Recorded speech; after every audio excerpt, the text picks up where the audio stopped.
Hello everyone, I am Swati and welcome to the complete Python series for data science. मुझे उम्मीद है कि हमारे सारे लर्नर्स की पढ़ाई काफी अच्छी चल रही होगी और आज के लेक्चर में हम लोग बात करने वाले हैं ऑपरेटर्स इन पाइथन के बारे में। ऑपरेटर्स क्या होता है, कितने टाइप्स के होते हैं, क्या उसका यूजेज है, सारी चीजों को पहले थ्योरेटिकली समझेंगे। उसके साथ आज हम लोग बहुत सारा कोड लिखने वाले हैं, हर चीज को प्रैक्टिकली इंप्लीमेंट करके देखेंगे और साथ ही साथ कुछ प्रैक्टिस क्वेश्चंस भी सॉल्व करेंगे। उसके बाद इन सारी चीजों का एक्चुअल रियल लाइफ टाइम पे क्या यूज हो रहा है, उसके real life data science applications को भी अंडरस्टैंड करेंगे। तो शुरू करते हैं आज का लेक्चर, लेकिन उसके पहले सबसे इंपॉर्टेंट है कि आप इस लेक्चर के नोट्स जो हैं वो जरूर अपने पास रख लें, क्योंकि हमने इस पे काफी सारे कोड्स लिखे हुए हैं। तो नोट्स आपको कहाँ से मिलेगा, इसको एक बार हम लोग चेकआउट कर लेते हैं। द आई स्किल की वेबसाइट में फ्री डेटा साइंस कोर्स के अंदर आपको ये नोट्स अवेलेबल है। उसके बाद शुरू करते हैं क्लास आज की। तो इसके लिए आपको सिंपल सा द आई स्किल की वेबसाइट पे जाना है। आप गूगल पे जाएंगे और वहां पे जाके लिखेंगे theiskill.com।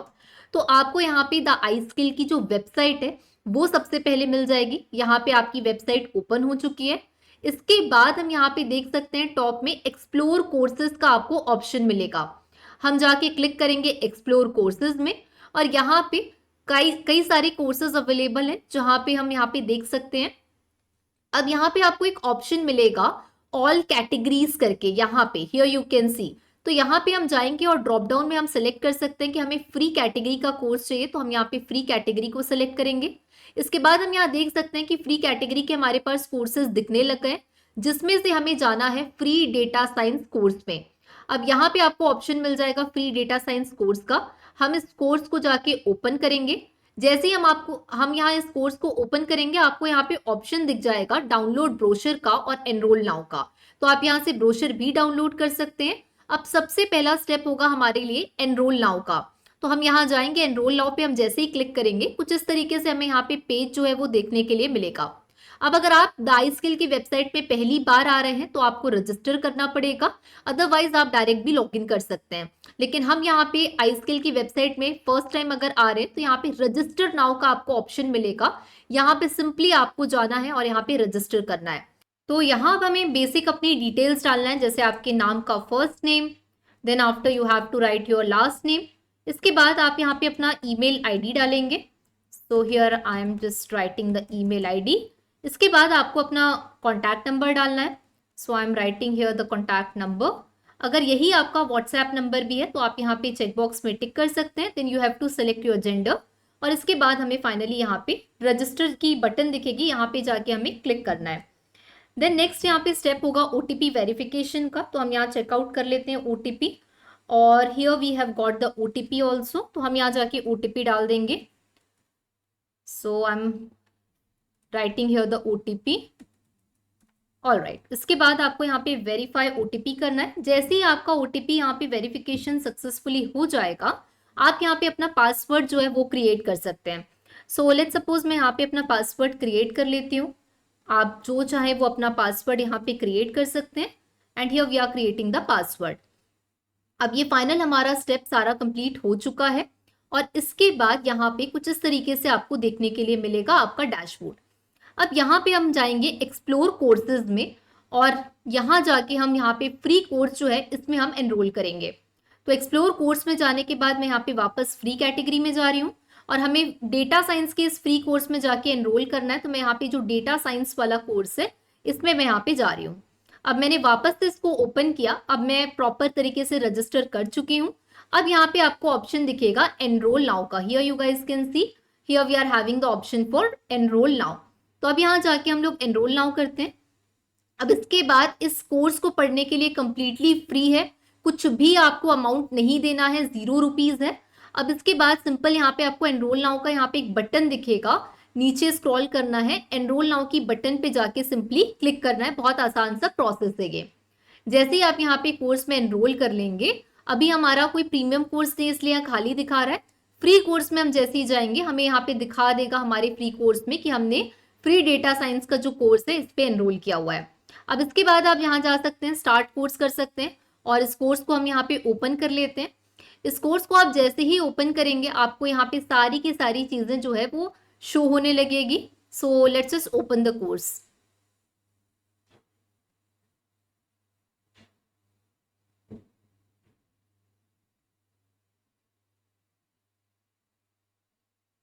अब ये कोर्स हमारा ओपन हो चुका है और हम यहाँ देख सकते हैं कि मशीन लर्निंग का ऑलरेडी यहाँ पे लेक्चर्स डला हुआ है निशांत भैया का। इसके अलावा अगर हम यहाँ देखें तो यहाँ पे पाइथन फॉर डेटा साइंस आपको यहाँ सारे लेक्चर्स मिल जाएंगे। फर्स्ट वाला जो आपको यहाँ लेक्चर है, यहाँ पे सारा वीडियो लेक्चर मिलेगा। इसके बाद अगर हम यहाँ पे सेकंड देखें तो यहाँ पे आपको नोट्स का भी यहाँ पे सारे के सारे जो भी लेक्चर्स मैं आपको पढ़ाते जाऊंगी, कभी नोट्स होंगे, कभी डेटा सेट होगा, कभी कुछ और फाइल्स होंगी, तो वो सारा भी आपको यहाँ पे मिलते जाएगा। इसके साथ ही आप लोग यहाँ देख सकते हैं कोई डाउनलोड का ऑप्शन है, तो आप यहाँ पे इस नोट्स को डाउनलोड करके भी रख सकते हैं ताकि इन फ्यूचर जब भी आपको जरूरत पड़े आप इन नोट्स की हेल्प ले पाए। तो यहाँ तक मुझे उम्मीद है कि आपको समझ में आया होगा नोट्स कैसे आपको लेना है। हर एक दिन के जो लेक्चर्स यहाँ पे होंगे सारे के सारे लेक्चर्स का आपको नोट्स इसी तरीके से अवेलेबल हो जाएगा। तो फ्री कोर्स में इस तरीके से आपको एनरोल करना था। चलिए अब शुरुआत करते हैं हमारे लेक्चर 1 के टॉपिक्स के साथ। ऑलराइट, तो शुरू करते हैं क्लास आज की। और आज की क्लास में हम पढ़ने वाले हैं ऑपरेटर्स इन पाइथन।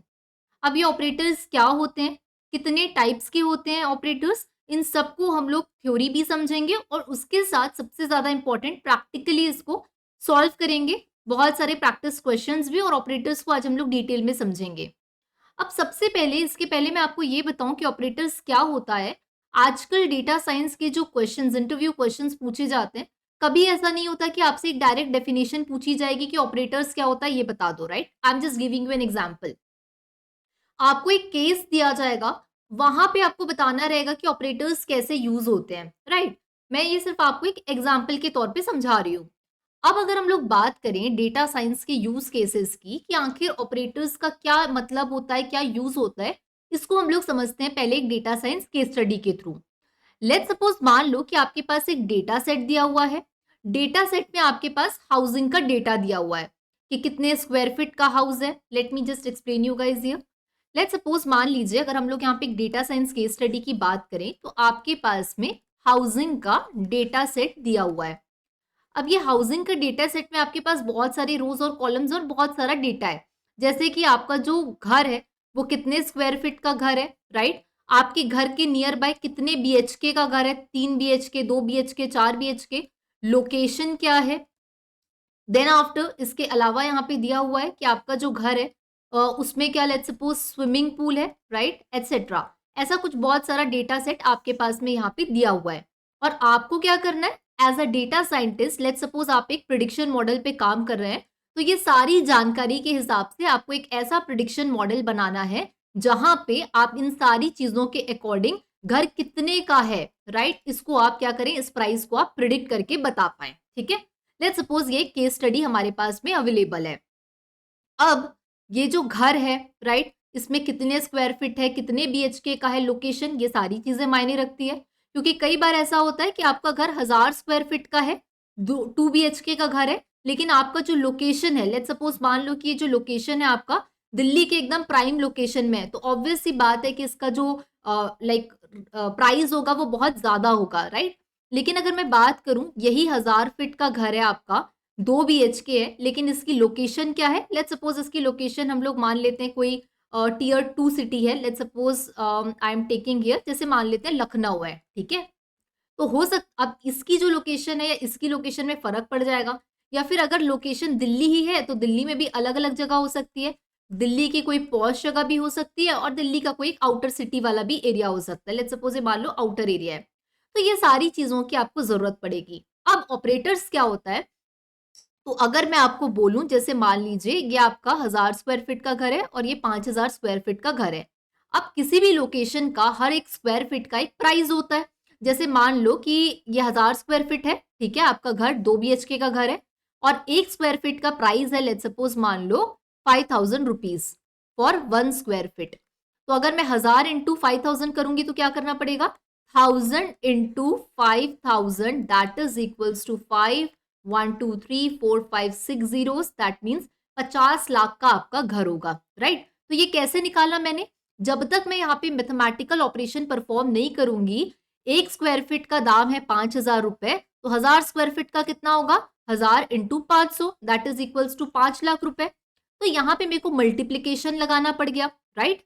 अब अगर मैं बोलूं कि सारे प्राइजेस को आप ऐड कर दो तो आपको प्लस साइन का यूज करना पड़ेगा, जो बेसिक मैथ्स हम लोग करते हैं, राइट। तो ये जो बेसिक मैथ्स होती है, जो हम लोग ऑपरेशंस परफॉर्म करते हैं, प्लस करना, मल्टीप्लाई करना, ये सारी चीजें आपका ऑपरेटर्स जो होता है वो कहलाता है। ठीक है, अब यहाँ पे देखते हैं, जैसे एक और केस स्टडी है। मान लो कि आप एक ऑनलाइन शॉपिंग कार्ट बनाना चाह रहे हो, आप उसके लिए प्रोग्राम लिख रहे हो, और आपको क्या करना है, आपको एक ऐसी फंक्शनैलिटी बनाना है कि आपके इस जो भी आप यहाँ पे प्रोग्राम लिख रहे हो उसमें कोई भी इंसान कोई भी आइटम को ऐड कर पाए। जब हम लोग शॉपिंग करते हैं तो कार्ट में ऐड करते हैं, रिमूव करते हैं ना, तो कोई भी उससे रिमूव कर पाए आइटम को। ठीक है, और इसके साथ साथ प्राइस जो होता है वो कैलकुलेट कर पाए। जैसे फॉर एग्जाम्पल, आपने 500 रुपए का कुछ सामान खरीदा, मान लो 500 रुपए की आपने एक टी शर्ट खरीदी। ठीक है, कितनी टी शर्ट्स खरीदी आपने? 3, तो यहाँ पे 1500 रुपए हो गया। अब मान लो आपने 200 रुपए का लेट्स सपोज कुछ एक शैम्पू खरीदा, एक पीस खरीदा, तो ये 200 हो गया। अब मैं टोटल बिल करूं तो ये आपका 1700 रुपए हो गया। तो ये चीज मैं मैन्युअली जो अभी बेसिक सा मैथ्स आपको करके दिखा रही हूँ, ये तो हम लोग मैन्युअली करते हैं, लेकिन पाइथन की भाषा में इसको कैसे किया जाता है, तो इसी को हम लोग बोलते हैं ऑपरेटर्स, राइट? जहां पे हम लोग बेसिक मैथ्स की कैलकुलेशंस को परफॉर्म करते हैं। ये जो ऑपरेशंस हैं आपके एरिथमेटिक ऑपरेटर्स हैं, जहां पे हम लोग प्लस, माइनस, सब्ट्रैक्शन, आपका मल्टीप्लिकेशन, डिवीजन, ये सारी चीजों को परफॉर्म करते हैं। तो अब तक तो हम ये मैन्युअली करते थे, लेकिन अब पाइथन है हमारे पास, तो ये सारे के सारे बड़े बड़े कैलकुलेशंस करने की हमको जरूरत नहीं है। हमको बस कॉन्सेप्ट अप्लाई करना है, पाइथन अपने आप ये बड़े बड़े कैलकुलेशंस हमको करके देगी, राइट? तो ऑपरेटर्स का क्या यूज है ये आपको समझ में आया होगा इस केस स्टडी के थ्रू। अब जैसे एक और केस स्टडी है, मान लो कि आप एक फिटनेस ट्रैकिंग एप्लीकेशन को बना रहे हो एज अ पाइथन डेवलपर या डेटा साइंटिस्ट। अब आपको यहाँ पे सारा का सारा डेटा आपके पास है कि एक पर्सन कितने स्टेप्स चल रहा है एक दिन में, राइट? आजकल तो डिजिटल वॉच आ गया है, कितने कैलोरीज उसके बर्न हुए और कितना डिस्टेंस उसने ट्रैवल किया है। तो अब जाहिर सी बात है, अगर मेरे को पर्सन की स्पीड निकालना है, तो हमने पढ़ा स्कूल में speed is equals to distance upon time का फॉर्मूला। तो आप यहाँ पे डिवाइड करोगे, तब आप डिस्टेंस, जैसे मान लो उसने 100 मीटर चला है, ठीक है, और उसके बाद उसने टाइम लिया लेट्स सपोज 2 मिनट का, तो आपका यहाँ पे 50 मिनट पर सेकेंड के हिसाब से आपकी स्पीड निकल गई। तो ये जो बेसिक मैथ्स हम लोग करते थे पाइथन में, यही सारा जो बेसिक मैथ्स का काम करता है, इसको हम लोग बोलते हैं ऑपरेटर्स। ठीक है, ऑपरेटर्स क्या होता है यहां तक समझ में आ रहा है? अब नेक्स्ट जो है ऑपरेटर्स का, अगर मैं डेफिनेशन की बात करूं, तो पाइथन में operators in Python are special symbol जो परफॉर्म करते हैं एक्शंस वेरिएबल्स पे, जैसे कि एडिशन हो गया, कंपैरिजन हो गया, लॉजिकल ऑपरेटर्स हो गए। तो ये बेसिकली तरीके होते हैं। अब देखो, हम लोग मैथ्स में भी प्लस करते हैं तो ये साइन लगाते हैं, पाइथन में भी प्लस का यही साइन है। हम लोग नॉर्मल मैथ्स करते हैं तो मल्टीप्लीकेशन का ये साइन है, लेकिन हमारे कीबोर्ड में कहीं पे भी मल्टीप्लीकेशन का ऐसा साइन नहीं दिया होता।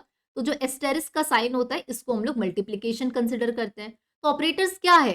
कोई पूछो ऑपरेटर्स क्या है, तो ऑपरेटर्स पाइथन में ऐसे स्पेशल सिंबल्स होते हैं जो किसी एक्शन को परफॉर्म करने के लिए काम आते हैं किसी वेरिएबल में। उसमें हम डिफरेंट टाइप के टास्क परफॉर्म कर सकते हैं, ऐड कर सकते हैं, मल्टीप्लाई कर सकते हैं, कंपेयर कर सकते हैं, लॉजिकल ऑपरेटर्स का यूज कर सकते हैं।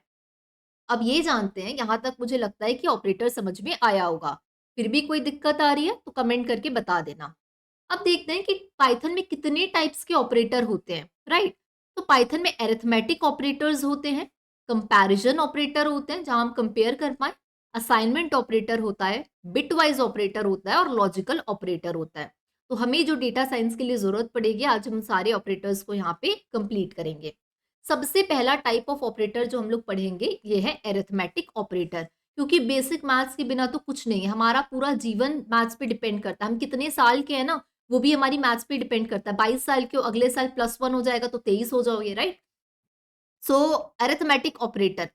अब जैसे मैं यहाँ बात करूं अरिथमेटिक ऑपरेटर में क्या क्या होता है, plus, minus, multiply, division, modulus, question और एक्सपोनेंट। ठीक है, प्लस, माइनस, मल्टीप्लाई, डिवाइड, ये सब के बारे में हम जानते हैं, लेकिन पाइथन में इसको कोडिंग के फॉर्मेट पे कैसे लिखना है, मॉड्यूलस, क्वेश्चन, एक्सपोनेंट, इस सबको समझते हैं, डायरेक्ट जुपिटर नोटबुक पे चलते हैं और उसको प्रैक्टिकली इंप्लीमेंट करते हैं। So let's move into the Jupyter notebook. So here is a Jupyter notebook. सबसे पहले मैं यहाँ पे हेडिंग डाल देती हूँ। आज हम लोग पढ़ रहे हैं लेक्चर नंबर 4, और यहाँ पे हम लोग हेडिंग के फॉर्मेट में लिख देते हैं। और जो आज पढ़ाई करने वाले हैं वो है ऑपरेटर्स, जिसमें से सबसे पहला ऑपरेटर जो आज हम पढ़ने वाले हैं that is the arithmetic operator. So arithmetic operator, तो सबसे पहले हम लोग देखते हैं एडिशन के बारे में कि एडिशन को कैसे यहाँ पे हम लोग पाइथन की भाषा में यूज करते हैं और कैसे हम इससे कोड कर सकते हैं। अब जब मैं एडिशन कर रही हूँ तो सबसे पहला एडिशन जो हम लोग यहाँ पे कर रहे हैं दैट इज दो इंटीजर नंबर्स होंगे, राइट। अब ये बात तो हमको इंटीजर फ्लोटिंग पॉइंट क्या होता है ये सब हमने देख लिया है पिछली क्लास में। तो अब यहाँ पे हम लोग डायरेक्ट देखते हैं, दो अगर इंटीजर्स को ऐड करना है तो लेट्स से मैं यहाँ पे एक वेरिएबल बना रही हूँ ए नाम से, इसके अंदर एक है लेट्स सपोज इंटीजर 1, बी नाम का एक वेरिएबल बना रही हूँ, इसके अंदर इंटीजर 3। अब मेरे को दोनों को प्लस करना है तो मैं यहाँ पे प्रिंट ए प्लस बी करूंगी और here we are getting the result that 4, ठीक है। तो एक बेसिक सा यहाँ पे जैसे हम लोग कोड करते हैं, जैसे हम लोग नॉर्मल आम भाषा में मतलब मैथ्स में जब हम लोग कॉपी में करते हैं तो भी ऐसे करते हैं, और यहाँ पे एडिशन करना है तो सिंपल सा आप यहाँ पे एक सिंबल यूज कर सकते हैं। अब क्या फ्लोटिंग पॉइंट में भी एडिशन हो जाएगा क्या? तो चलो इसको भी करके देखते हैं। लेट्स सपोज मैं यहाँ पे एक एक्स नाम का वेरिएबल ले रही हूँ, एक मैं ले लेती हूँ let's suppose 1.5 floating point, y नाम का एक वेरिएबल है इसमें मैं ले लेती हूँ 2.3। अब मेरे को यहाँ पे प्रिंट करना है x प्लस वाई, तो क्या दोनों फ्लोटिंग पॉइंट नंबर्स ऐड होंगे? डेफिनेटली फ्लोटिंग पॉइंट का भी एडिशन यहाँ पे परफॉर्म होगा। अब ये बात तो समझ गए, लेकिन अब दो स्ट्रिंग्स हुई तो अब कैसे करेंगे? क्या वो भी ऐड होंगी? जैसे मान लो यहाँ पे मेरे पास दो स्ट्रिंग है, लेट्स सपोज मान लो एक स्ट्रिंग है मेरे पास हेलो नाम की और दूसरी स्ट्रिंग है यहाँ पे लेट्स सपोज मेरे पास स्टूडेंट नाम की, ठीक है। अब मेरे को इन दोनों को एक साथ एक लाइन में लिखना है, तो क्या ये प्लस के थ्रू पॉसिबल होगा? तो हाँ, ये भी पॉसिबल होगा क्योंकि स्ट्रिंग्स कॉन्कैटिनेट हो जाती है। तो मैं यहाँ पे आपको प्रैक्टिकल करके दिखाती हूँ। जैसे मान लेते हैं यहाँ पे एक मेरे पास A1 नाम का वेरिएबल है, इसके अंदर एक स्ट्रिंग है, लेट्स सपोज स्ट्रिंग में लिखा हुआ है हेलो, ठीक है। बी नाम से एक और स्ट्रिंग है यहाँ पे B1 नाम से, और इसके अंदर लिखा हुआ है स्टूडेंट्स, ठीक है। अब मैं इन दोनों को प्रिंट A1 प्लस B1 करूंगी तो क्या रिजल्ट आएगा? चलो इसको देखते हैं। प्रिंट A1 प्लस B1, जैसे ही हम इसको रन करेंगे तो ये दोनों स्ट्रिंग्स आपस में कॉन्कैटिनेट हो गई, मतलब जुड़ गई है आपस में आके, और एक ही लाइन में अब हमको मिल जा रहा है हेलो स्टूडेंट्स। लेकिन ये ना हेलो और स्टूडेंट्स एकदम चिपक गया है आपस में, राइट। अब इसके बीच में हम चाहते हैं कि थोड़ा सा स्पेस आ जाए, तो स्पेस के लिए क्या किया जाए? तो A1 प्लस B1 और इसके बीच में आपको क्या चाहिए? स्पेस। तो यहाँ पे डाल देते हैं डबल इन्वर्टेड कॉमा, इसको खाली रखेंगे क्योंकि यही तो स्पेस होगा हमारा, और इसके बाद फिर लगा देंगे हम लोग यहाँ पे प्लस।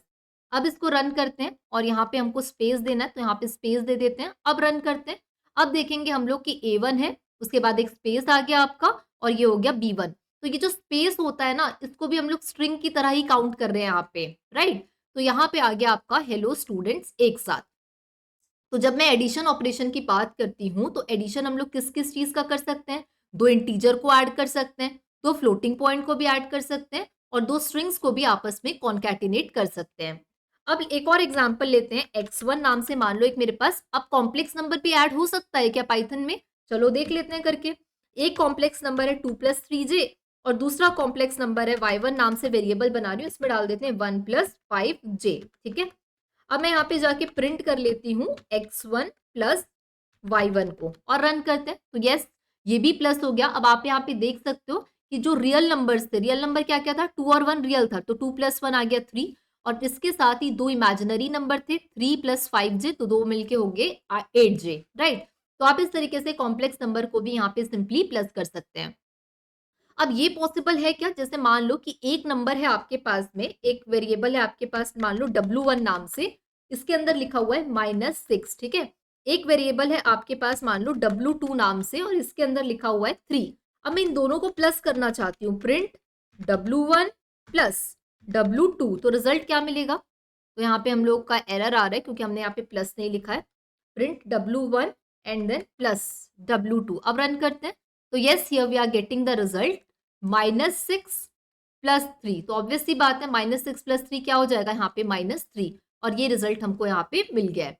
तो इस तरीके से आप इंटीजर्स पॉजिटिव हो नेगेटिव हो उसको आप एडिशन कर सकते हैं बाय यूजिंग एडिशन ऑपरेटर। अब देखते हैं सब्ट्रैक्शन के बारे में। तो यहाँ पे मैं जाके यूज कर रही हूँ सब्ट्रैक्शन ऑपरेटर का।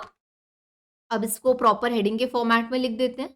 अब दो नंबर्स हैं, मान लो कि दो इंटीजर नंबर्स हैं, जैसे कि मान लो मेरे पास एक वेरिएबल है यहाँ पे num1 नाम से, इसके अंदर एक इंटीजर है 8 नाम का। सो num1 नाम से मेरे पास एक यहाँ पे वेरिएबल है, इसके अंदर इंटीजर है 8। एक वेरिएबल है मेरे पास num2 नाम से, इसके अंदर है लेट्स सपोज मान लो 4, ठीक है। अब मैं कर रही हूँ प्रिंट num1 माइनस num2, तो आपको यहाँ पे रिजल्ट मिल जाएगा इजिली जो आपका रिजल्ट है 4 आ गया। अब वैसे ही मान लो अगर मेरे पास एक और वेरिएबल है A4 नाम से और इसके अंदर वैल्यू है कोई फ्लोटिंग पॉइंट है, मान लो ये है, ठीक है। B4 नाम से वेरिएबल है आपके पास यहाँ पे, इसके अंदर भी कुछ let's say floating point value है जैसे 2.34। अब मैं इन दोनों को माइनस करवाना चाहती हूँ, दो फ्लोटिंग पॉइंट को, तो क्या ये पॉसिबल होगा क्या पाइथन में? डेफिनेटली ये पॉसिबल होगा पाइथन में। यहाँ पे आपको इजिली जो है इंटीजर भी आप माइनस कर सकते हो, फ्लोटिंग पॉइंट भी आप माइनस कर सकते हो। अब सवाल क्या आता है पता है यहाँ पे? सवाल ये आता है कि आपने तो हमको करके दिखाया था कि हेलो स्टूडेंट्स को आपने कॉन्कैटिनेट कर दिया था प्लस लगा के, जो कि स्ट्रिंग्स है। अब यहाँ पे माइनस को आप स्ट्रिंग्स में लगा सकते हैं क्या? तो ये पॉसिबल ही नहीं है। कैसे पॉसिबल नहीं है? जैसे मान लो आपके पास एक स्ट्रिंग है हेलो नाम से और दूसरी स्ट्रिंग है आपके पास स्टूडेंट्स नाम से। तो कभी आपने ऐसा सुना है क्या कि h माइनस एस कुछ होता है? कुछ होता ही नहीं। दो अलग अलग स्ट्रिंग को आप जोड़ के एक लाइन में लिख सकते हो, लेकिन माइनस नहीं कर सकते, राइट? तो माइनस जो है वो स्ट्रिंग्स के लिए एप्लीकेबल होता ही नहीं है ऑपरेटर। मैं करके भी दिखा देती हूँ। जैसे मान लो कि यहाँ पे मेरे पास ए है, मान लेती हूँ A5 है, इसके अंदर लिखा है हेलो, इसमें मेरे को एरर आ जाएगा, ठीक है। मैं करके भी आपको दिखा दे रही हूँ, क्योंकि मैथ्स के थ्रू भी पॉसिबल ही नहीं है ना। जो चीज़ पॉसिबल नहीं है उसको आप कैसे, कोड में भी थोड़ी ना आप उसको पॉसिबल बना सकते हो। अब मैं यहाँ पे प्रिंट कर देती हूँ A5 माइनस B6, तो यहाँ पे आप देखोगे आपको एरर आ जाएगा। एरर में क्या लिखेगा? अनसपोर्टेड ऑपरेटर फॉर स्ट्रिंग्स, मतलब माइनस को स्ट्रिंग, माइनस ऑपरेटर को स्ट्रिंग सपोर्ट नहीं करता है, तो आपको आ गया एरर। अब देखते हैं कॉम्प्लेक्स नंबर में क्या ये चीज पॉसिबल है। तो कॉम्प्लेक्स नंबर में काम करते हैं। A6 equal to 5 plus 6 J नाम से मैं यहाँ पे बना लेती हूँ J, ठीक है। एक मैं वेरिएबल और बना लेती हूँ B6 नाम से। यहाँ पे मुझे लिखना है लेट्स से 5 प्लस 9 J, ठीक है। एक बना लेती हूँ B6, इसके अंदर डाल देते हैं मान लो 3 प्लस 5J, ठीक है। अब इन दोनों को माइनस कराना है, तो क्या माइनस ऑपरेटर काम करेगा क्या आपके कॉम्प्लेक्स नंबर में? देख लेते हैं करके। डेफिनेटली काम करेगा। 5 है यहाँ पे, दो हमारे रियल नंबर्स हैं 5 3, 5 माइनस 3 हो गया 2 और 9 माइनस 5 हो गया आपका 4J। तो इस तरीके से आप क्या कर सकते हैं? माइनस ऑपरेटर का यूज आप फ्लोटिंग पॉइंट के लिए कर सकते हैं, इंटीजर के लिए कर सकते हैं, कॉम्प्लेक्स नंबर के लिए कर सकते हैं, लेकिन स्ट्रिंग के लिए आप नहीं कर सकते। Got my point? अब आगे बढ़ते हैं और देखते हैं मल्टीप्लिकेशन ऑपरेटर को। ये कोई बहुत बड़ी चीज हम लोग नहीं कर रहे हैं, ये वही चीज है जो हम लोग मैथ्स में करते हैं। बस अभी नई नई हमारी शुरुआत है, तो हम लोग उसको कोड के तरीके से लिखने की प्रैक्टिस करने की कोशिश कर रहे हैं। तो अब मैं बात करती हूँ मल्टीप्लिकेशन की। तो यहाँ पे सबसे पहले दो इंटीजर नंबर्स को क्या मल्टीप्लाई कर सकते हैं? ऑब्वियसली कर सकते हैं। जैसे मान लो एक मेरे पास यहाँ पे वेरिएबल है n नाम का, इसके अंदर लिखा है 3। एक वेरिएबल है b नाम का, इसके अंदर लिखा है 5। अगर मैं इन दोनों को इंटू कराना चाहती हूँ तो प्रिंट n इनटू, इसके लिए मेरे को यहाँ पे एस्टेरिस्क का सिंबल लगाना पड़ेगा और b, तो आ गया 5 3 15।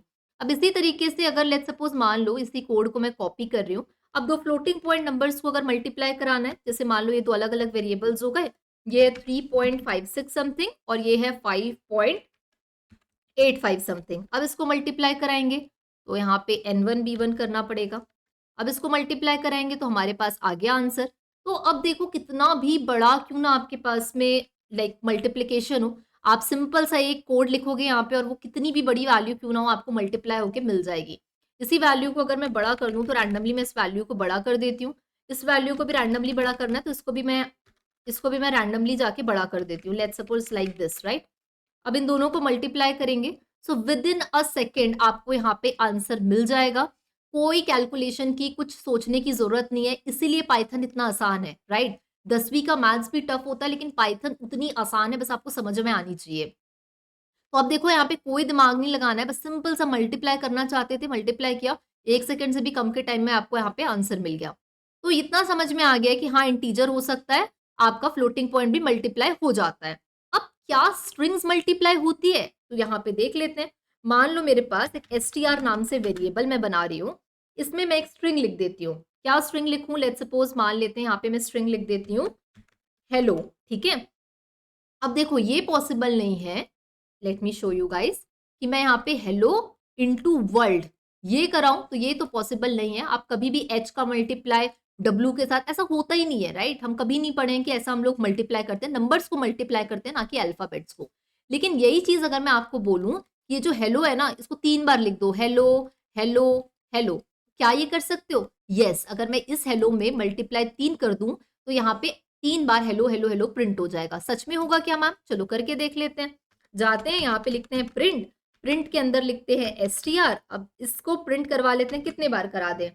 5 बार करा देते हैं। तो ये देखो आप यहाँ देख सकते हो हेलो हेलो हेलो आपका यहाँ पे 5 बार लिख के आ चुका है, राइट?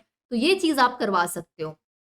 लेकिन अगर कोई सोच रहा होगा कि हेलो वर्ल्ड भी मल्टीप्लाई होगा क्या, तो नहीं होने वाला, इसमें आपको आ जाएगा एरर। जैसे मैं यहाँ पे एक काम करती हूँ, करके ही दिखा देती हूँ। str1 नाम से मैं एक वेरिएबल बना रही हूँ और दूसरा वेरिएबल मैं बना रही हूँ str2। इसमें लिख देते हैं लेट्स सपोज वर्ल्ड। अब मैं इन दोनों को प्रिंट कराऊंगी तो यहाँ पे मेरा आएगा एरर, str1 मल्टीप्लाई str2, लो आ गया एरर, क्योंकि ये पॉसिबल ही नहीं है, कांट मल्टीप्लाई। आप किसी भी दो स्ट्रिंग को मल्टीप्लाई कर ही नहीं सकते हैं। लेकिन हाँ, अगर आप किसी एक स्ट्रिंग को 5 बार मल्टीप्लाई करना चाहते हैं, जैसे मैं यहाँ पे लिख देती हूँ हेलो आई एम स्वाति, ठीक है? इसको मेरे को 5 बार मल्टीप्लाई करना है, तो आप यहाँ देख सकते हैं hello I am Swati, hello I am Swati 5 बार आपके पास ये मल्टीप्लाई होके आ चुका है, ठीक है? तो ये हम लोग देख लिए स्ट्रिंग के बारे में। कॉम्प्लेक्स नंबर में भी अब देख ही लेते हैं। अब 2 प्लस 3 नाम से एक कॉम्प्लेक्स नंबर है और b1 एक कॉम्प्लेक्स नंबर है मेरे पास, इसमें लिखा हुआ है 3 प्लस 4j। अब इसको मेरे को अगर मल्टीप्लाई कराना है तो प्रिंट a1 इंटू b1, इसको मैं मल्टीप्लाई करूंगी तो यहाँ पे हमें रिजल्ट मिल जाएगा -6 प्लस 17j। तो तुरंत आपका यहाँ पे मल्टीप्लीकेशन आप कर सकते हो कॉम्प्लेक्स नंबर का। स्ट्रिंग में आप किसी एक स्ट्रिंग के साथ में आप कोई नंबर को मल्टीप्लाई कर सकते हो, लेकिन दो स्ट्रिंग्स को आपस में मल्टीप्लाई नहीं कर सकते, राइट? तो ये था हमारा मल्टीप्लीकेशन। अब देखते हैं डिवीजन ऑपरेटर के बारे में। So I am writing here division. Division operator में क्या होता है? तो ऑब्वियस सी बात है, डिवाइड होता है। अब दो इंटीजर्स को डिवाइड कर लेते हैं। एक इंटीजर है मान लो 15 नाम से, दूसरा बी इंटीजर है मान लो मेरे पास 3। अब मैं डिवाइड करना चाहती हूँ print A divided by B. तो अब डिवाइड के लिए यहाँ पे स्लैश का यूज होता है ए बाय बी, क्योंकि हमारे कीबोर्ड में हम लोग जब स्कूल में मैथ्स करते थे तो डिवाइड को ऐसे भी लिख लेते थे और ऐसे भी लिख लेते थे, लेकिन ये सिंबल कहीं कीबोर्ड में नहीं है, इसलिए स्लैश वाला सिंबल यूज होता है डिवीजन के लिए। तो ए बाय बी, यहाँ पे आपका वैल्यू आ गया 5। किसी मल्टीप्लाई अगर मैं डिवाइड कराना चाहती हूँ किसी बड़े से फ्लोटिंग पॉइंट नंबर को, जैसे मान लो ये कोई बड़ा सा मेरे पास ऐसा कुछ नंबर है, इसको मैं डिवाइड कराना चाहती हूँ मान लो किसी और ऐसे नंबर से, राइट? तो इसका रिजल्ट भी मेरे को विद इन अ सेकेंड मिल जाएगा, क्योंकि पाइथन इतनी फास्ट है। That's it, right? You are getting the result here. तो आप मल्टीप्लाई कर सकते हो, डिवाइड भी कर सकते हो इंटीजर को और फ्लोटिंग पॉइंट नंबर्स को। क्या मैं कॉम्प्लेक्स नंबर को डिवाइड कर सकता हूँ क्या? तो कॉम1 करके देख लेते हैं। 2 प्लस 3j है यहाँ पे, लेट्स से, और कॉम2 एक और वेरिएबल बना देती हूँ, इसमें लेट्स से रख देती हूँ 1 प्लस 2j, ठीक है? अब मैं प्रिंट कर लेती हूँ, डिवाइड कर लेते हैं कॉम्प्लेक्स नंबर 1 को कॉम्प्लेक्स नंबर 2 से, तो आपको यहाँ पे रिजल्ट जो है वो भी मिल जाएगा। तो डेफिनेटली आप इसको कॉम्प्लेक्स नंबर को कर सकते हैं। अब फिर से अगर मैं बात करूँ यहाँ पे स्ट्रिंग्स को डिवाइड कर सकते हो क्या? तो नहीं कर सकते हो, पॉसिबल ही नहीं है कभी इस तरह की चीजों को कर पाना। मैं करके भी दिखा देती हूँ, यहाँ पे एरर आ जाएगा, राइट? क्योंकि ये स्ट्रिंग्स को सपोर्ट नहीं करता है। कभी भी आप h को w से डिवाइड किए हो, ऐसा नहीं होता, राइट? नंबर्स को डिवाइड कर सकते हैं, ना कि हम लोग इस तरीके की चीजों को। तो ये था हमारा डिवीजन ऑपरेटर। अब देखते हैं मॉड्यूलस ऑपरेटर के बारे में। ऑलराइट, तो अब ये मॉड्यूलस क्या होता है इसके बारे में हम लोग देखते हैं। तो देखो, जब हम लोग स्कूल में भी होते थे और मैथ्स सीख रहे होते थे बचपन में, तो ये होता था 12, लेट्स सपोज इसको 3 से डिवाइड करना है, तो 12 को क्या बोलते थे? 12 हो गया हमारा डिविडेंड। 3 जिससे डिवाइड करना है इसको बोलते थे डिवाइजर। अब मेरे को पता है 3 4 12 होता है, तो 3 4 12 माइनस 0, रिमाइंडर। ये जो 0 हो गया ये क्या हो गया हमारे पास? ये हो गया रिमाइंडर। और ये जो 4 होता था इसको बोलते थे क्वेश्चन। तो पाइथन की भाषा में अगर मेरे को डिवाइड करना है तो उसके लिए मैं स्लैश का यूज करूंगी, ये होता है डिवीजन। लेकिन कोई अगर आपको बोले कि जब 12 को 3 से आप डिवाइड करेंगे तो रिमाइंडर क्या आएगा, तो जब आपको रिमाइंडर निकालना हो ना, इसके लिए आप यूज कर सकते हैं परसेंट सिंबल का, जिसको हम लोग बोलते हैं मॉड्यूलस। तो ये क्या देता है? ये हमको देता है रिमाइंडर। अब अगर कोई बोले आपको क्वेश्चन क्या आएगा, अगर आप 12 को 3 से डिवाइड कर रहे हैं तो क्वेश्चन क्या आएगा, तो उसको हम लोग 2 बार स्लैश लगाते हैं और इसको हम लोग बोलते हैं फ्लोर डिवीजन। Floor division. और इससे हमको क्या मिलता है? इससे हमको मिलता है क्वेश्चन। तो ये चीज डिवीजन देख चुके हैं, मॉड्यूलस और फ्लोर डिवीजन को हम लोग यहाँ पे देख लेते हैं। अब जैसे मान लो वही एग्जाम्पल है, जैसे मैं यहाँ पे प्रिंट करना चाहती हूँ 12 को अगर मैं डिवाइड करती हूँ 3 से तो मेरे को रिमाइंडर क्या मिलेगा? तो ऑब्वियसली 0 मिलेगा रिमाइंडर आपको। ठीक उसी तरीके से अगर आप प्रिंट करना चाहते हैं, मैं नंबर 19 है, इसको लेट्स सपोज डिवाइड करना चाहती हूँ नंबर 5 के साथ, तो मेरे को क्या मिलेगा रिमाइंडर? तो यहाँ पे रिमाइंडर मिलेगा 4, राइट? तो ऑब्वियस सी बात है, आपको तुरंत कितना भी बड़ा नंबर आप यहाँ पे डिवाइड करो, मैं रैंडम नंबर यहाँ पे डाल रही हूँ, इस नंबर को अगर आप डिवाइड करना चाहते हो मान लो 85 से, तो आपको क्या रिमाइंडर मिलेगा? तुरंत आपको कैलकुलेट करके यहाँ पे बड़ा सा बड़ा कैलकुलेशन दिखा देगा और इस तरीके से निकलता है हमारा मॉड्यूलस, राइट? अब कोई लेट्स सपोज अब किसी के मन में सवाल आ रहा होगा कि ये तो सारे इंटीजर नंबर्स डाल दिए, अब क्या कोई मैं जैसे मान लो एक A1 वेरिएबल है, इसमें मैं फ्लोटिंग पॉइंट नंबर है जैसे, ठीक है, ये बड़ा सा कोई फ्लोटिंग पॉइंट नंबर है और यहाँ पे B1 वेरिएबल है, इसको लेट्स सपोज मैं डिवाइड करना चाहती हूँ 2.8 से।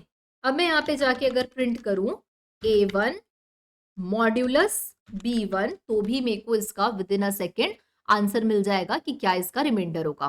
तो आप फ्लोटिंग पॉइंट के लिए भी कर सकते हो, इंटीजर के लिए भी कर सकते हो। अब कुछ लोग सोच रहे होंगे क्या हम लोग निकाल सकते हैं इसको कॉम्प्लेक्स नंबर के लिए भी क्या? तो करके देख लेते हैं। जैसे मान लो यहाँ पे एक वेरिएबल है A2 नाम से, इसके अंदर मैं कॉम्प्लेक्स नंबर 5+3J लिख रही हूँ। इसको अगर मैं एक और वेरिएबल है B1 नाम से, इसमें है 3। अब अगर मैं इसको करना चाहती हूँ प्रिंट A2 मॉडुलस B1, तो भी आपको यहाँ पे रिजल्ट जो है वो क्या दिखाएगा? ओके, प्रिंट का स्पेलिंग गलत है, तो आपको यहाँ पे दिखा देगा अनसपोर्टेड, ये पॉसिबल नहीं है, राइट? तो आप कॉम्प्लेक्स के लिए नहीं कर सकते। कोई सोच रहा होगा 3+2J अगर दोनों को कॉम्प्लेक्स लिख देंगे तो क्या कर सकते हैं? तो भी आप नहीं कर सकते। तो मॉड्यूलस जो है वो सिर्फ यूज होता है आपके पास किसके लिए? इंटीजर्स के लिए, फ्लोटिंग पॉइंट के लिए, आप उसको कॉम्प्लेक्स के लिए यूज नहीं कर सकते। नेक्स्ट, अब यहाँ पे हमने फ्लोर डिवीजन पढ़ा है, तो फ्लोर डिवीजन करके भी देख लेते हैं। जैसे मान लो कि प्रिंट मैं करना चाहती हूँ 12, ठीक है, इसका वो अगर मैं देखना चाहती हूँ कि 3 से डिवाइड करूंगी तो क्वेश्चन क्या आएगा? 4 आएगा। ठीक इसी तरीके से आपको एक बड़ा सा भी नंबर ले लो, इसका फ्लोर डिवीजन करना चाहो 45 से, तो भी आपको क्वेश्चन मिल जाएगा। ठीक इसी तरीके से कोई फ्लोटिंग पॉइंट नंबर ले लो, ये अपने से करके देखना, कितने भी नंबर्स लेके करोगे ना, खुद को अपने आप समझ में आते जाएगा। तो आप फ्लोर डिवीजन भी इस तरीके से निकाल सकते हैं। अब अरिथमेटिक ऑपरेटर्स में एक और बहुत इंपॉर्टेंट ऑपरेटर होता है जिसको बोलते हैं एक्सपोनेंट, ठीक है? ये क्या होता है एक्सपोनेंट? एक्सपोनेंट कुछ नहीं होता, एक्सपोनेंट का मतलब होता है पावर। जैसे हम लोग स्कूल में पढ़ते थे ना, जैसे नंबर है मान लो 6 का पावर 2 कितना हुआ? 36। 6 का पावर 3 कितना हुआ? 36 इंटू 6, तो 216 आएगा। जैसे हम लोग 2 का पावर 5 पढ़ते थे, तो 2 इंटू 2 इंटू 2 इंटू 2 5 बार मल्टीप्लाई करते थे और आंसर आता था 32। तो इसी तरीके से एक्सपोनेंट जो हम लोग निकालते थे, तो हम लोग स्कूल में ऐसे लिख देते थे पावर को, राइट? लेकिन पाइथन में कैसे लिखना है? तो पाइथन में 2 बार स्टार अगर लगाते हैं, इसका मतलब होता है एक्सपोनेंट, और अगर आप 1 बार स्टार लगाते हैं एस्टेरिस, तो इसका मतलब होता है मल्टीप्लाई। तो अगर आप 2 बार लगा रहे हो, इसका मतलब आप पावर निकाल रहे हो, एक्सपोनेंट निकाल रहे हो। जैसे मैं करके दिखाती हूँ। एक वेरिएबल है A, इसमें लिखा है 3। एक वेरिएबल है B, 3 का पावर 2 निकालना है मेरे को, ठीक है, 3 का स्क्वायर। तो प्रिंट A का पावर B, 2 बार स्टार लगाऊंगी तो 3 का स्क्वायर आ गया 9। इसी तरीके से कोई भी बड़ा सा नंबर क्यों ना हो, आप इसका पावर निकाल सकते हो। जैसे मान लो एक बड़ा सा नंबर मैं ले ली, ठीक है, अब मैं बोल रही हूँ इसका पावर 3 निकाल के दिखाओ आप मेरे को, तो आपको सिंपल सा ये लिख देना है और विद इन अ सेकेंड आप देखो इतना बड़ा नंबर का मल्टीप्लीकेशन 1 सेकंड का भी टाइम नहीं लगा और आपके पास आ गया। यही ब्यूटी है, खास बात है इस प्रोग्रामिंग लैंग्वेज पाइथन की। अब आपके पास मान लो, जैसे मैं आपको एक कंडीशन समझाती हूँ, ठीक है? अभी जैसे मान लो हम लोग लेट्स सपोज बहुत सारी हेल्थ टेक कंपनीज भी आजकल डेटा साइंटिस्ट को हायर करती है। तो मान लो एक हेल्थ टेक कंपनी है, ठीक है? उस कंपनी में आपके पास जो भी है, जिम विम आजकल बहुत यूज होता है, तो वेट होता है, देन हाइट होता है, और एक हम लोग निकालते हैं BMI, इसको बोलते हैं बॉडी मास इंडेक्स। इसका फॉर्मूला क्या होता है BMI का? तो BMI का formula wait divided by height का स्क्वायर होता है, ठीक है? मैं शायद ये फॉर्मूला सही लिख रही हूँ, and let's if it is a problem let's just check BMI का फॉर्मूला देख लेते हैं। BMI का फॉर्मूला क्या होता है? तो यस, वेट होता है किलोग्राम में और हाइट का स्क्वायर होता है। I was correct. तो यहाँ पे ये होता है फॉर्मूला। अब मान लो कि आपके पास ऐसे कितने पेशेंट्स हैं, ठीक है? अब आप हर किसी की हाइट का स्क्वायर करके वेट से डिवाइड करना तो कैसे करोगे? फटाक से कर सकते हो इस चीज़ को। हम लोग इसको सॉल्व करके देखते हैं, ठीक है? एक क्वेश्चन बना लेते हैं यहाँ पे। जैसे मान लेते हैं एक है कस्टमर, उसका वेट है लेट्स सपोज 60 किलो का है, ठीक है? उसकी हाइट जो है मान लेते हैं 5 फीट है, ठीक है? अब मेरे को इसका बीएमआई निकालना है, तो बीएमआई का फॉर्मूला क्या होता है? वेट डिवाइडेड बाय हाइट का square. Weight weight divided by height का स्क्वायर। तो अब मैं कैसे लिखूंगी? तो मेरे को यहाँ पे लिखना पड़ेगा, सबसे पहले हाइट का मेरे को स्क्वायर चाहिए, ठीक है? तो मैं यहाँ पे एक वेरिएबल बना लेती हूँ वी नाम से, और यहाँ पे हाइट का स्क्वायर, तो स्क्वायर करना है तो क्या यूज करते हैं हम लोग? एक्सपोनेंट का, तो h का पावर 2। अब मैं यहाँ पे प्रिंट क्या करूंगी?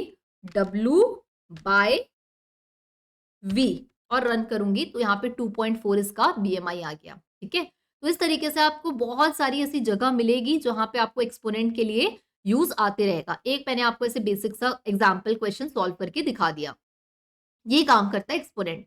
अब कुछ लोग के दिमाग में ये भी आ रहा होगा कि इन्होंने तो एक्सपोनेंट में बताया ही नहीं फ्लोटिंग पॉइंट नंबर्स का।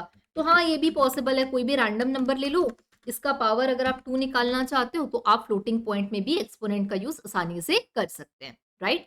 अब हम लोग देखते हैं बूलियन ऑपरेटर। एक और चीज यहाँ पे यूज होती है पाइथन में, इसको बोलते हैं बूलियन ऑपरेटर। यहां तक एरिथमेटिक ऑपरेटर्स जो भी था हमने इसको कंप्लीट कर लिया। अब हम लोग एक और नए टाइप के ऑपरेटर के बारे में पढ़ रहे हैं, जिसको बोलते हैं बूलियन ऑपरेटर। अब ये बूलियन ऑपरेटर में क्या होता है? तो इस बूलियन ऑपरेटर में केवल दो चीजें होती है। कोई भी चीज या तो सच होती है या तो झूठ होती है, राइट? ट्रू या फिर फॉल्स। अब जैसे मान लो, मैं आपको इसका एक रियल टाइम एग्जाम्पल बता रही हूँ। हम लोग फोन यूज करते हैं, राइट? अब फोन नंबर ऑथेंटिकेट होता है, आप कोई भी ऐप में जाओ, आपसे लॉग इन करवाता है, उसके बाद आपको ओटीपी आता है, आप ओटीपी डालते हो तभी वो आपको ऐप के अंदर आने देता है, जब आपका फोन सही तरीके से ऑथेंटिकेट हो जाता है। तो आपको ऐसे बहुत सारी चीजें आएंगी जहां पे ट्रू फॉल्स की कंडीशन फेस करनी पड़ेगी डेटा साइंस में भी। जैसे आप लेट सपोज किसी का नंबर लॉग इन कराए, उसका नंबर सही था, उसका ओटीपी आया, फोन नंबर ऑथेंटिकेट हो गया क्या? Yes, true. लेकिन अगर उसने मोबाइल नंबर डाला और उसने गलत मोबाइल नंबर डाला, ओटीपी आया, उसको ऑथेंटिकेट ही नहीं कर पाया क्योंकि गलत मोबाइल नंबर था, तो आपका रिजल्ट आ गया फॉल्स, राइट? तो ये ट्रू फॉल्स ऐसे बहुत जगह आपको यूज होते हैं, और यही चीज जो होती है वो होती है बूलियन ऑपरेटर। या तो कोई चीज सही होगी ट्रू, या तो इधर फॉल्स होगा। दो ही चीज आती है इस ऑपरेटर के अंदर, ट्रू या फिर फॉल्स, ठीक है? अब ये ट्रू फॉल्स, जैसे मैं यहाँ पे a इक्वल्स टू, मैं अगर प्रिंट कराती हूँ ट्रू, ठीक है? अगर मैं इसका टाइप चेक करना चाहती हूँ कि किस टाइप का ऑपरेटर है, तो मैं यहाँ पे लिख देती हूँ प्रिंट टाइप ए। तो प्रिंट टाइप ए। अब आप यहाँ पे देख सकते हैं क्लास बुल आपको लिख के आया है, इसका मतलब ये होता है आपका बुलियन ऑपरेटर। ठीक इसी तरीके से एक वैल्यू ट्रू होती है, दूसरी वैल्यू होती है फॉल्स। अब जैसे मैं इसका नाम वेरिएबल का A1 कर देती हूँ, और यहाँ पे वैल्यू को कर देती हूँ फॉल्स, और यहाँ पे टाइप अगर मैं देखूँ अब A1 का कौन सा टाइप है, तो ये भी क्लास है बुलियन। तो दो ही वैल्यूज होंगी, या तो ट्रू या तो फॉल्स, ये कहलाता है आपका बुलियन ऑपरेटर। अब पाइथन में एक और ऑपरेटर होता है जिसको बोलते हैं कंपैरिजन ऑपरेटर। तो ये कंपैरिजन ऑपरेटर क्या करता है? कंपेयर करता है। कंपैरिजन ऑपरेटर, इसको मैं हेडिंग के फॉर्मेट में लिख देती हूँ। कंपैरिजन ऑपरेटर वैल्यूज को कंपेयर करने के लिए काम आता है। तो यहाँ पे मैं लिख देती हूँ इसका डेफिनेशन। सो इसको हम लोग mark down, okay. In Python comparison operators are used to compare values. This operators return true और false based on the comparison. अब यहाँ पे कंपैरिजन ऑपरेटर क्या होता है? जैसे मान लो मैं आपको बोल रही हूँ कि जो भी इंसान ना 18 साल प्लस का होगा, उसी को वोट देने का अधिकार है, 18 साल से नीचे वाले वोट नहीं दे सकते। तो अब आपको यहाँ पे यूजर की एज आएगी, लेट्स सपोज यूजर की एज आ गई 2, तो 2 क्या 18 से बड़ा है? नहीं है, राइट? 2 इज लेस देन 18, तो रिजल्ट क्या हो गया? फॉल्स, आप वोट नहीं दे सकते। लेकिन यही वैल्यू अगर 23 आ जाती तो यस, 23 इज ग्रेटर देन 18। क्या ये बात सच है? हाँ, डेफिनेटली सच है। 23 28 से बड़ा होता है, तो रिजल्ट आ गया ट्रू, अब आप वोट दे सकते हैं। तो ऐसी बहुत जगह आएगी जहां पे आपको कंपेयर करना पड़ेगा वैल्यूज को, वहां पे यूज होता है कंपैरिजन ऑपरेटर, ठीक है? इसको प्रैक्टिकली थोड़ा सा परफॉर्म करके देखते हैं।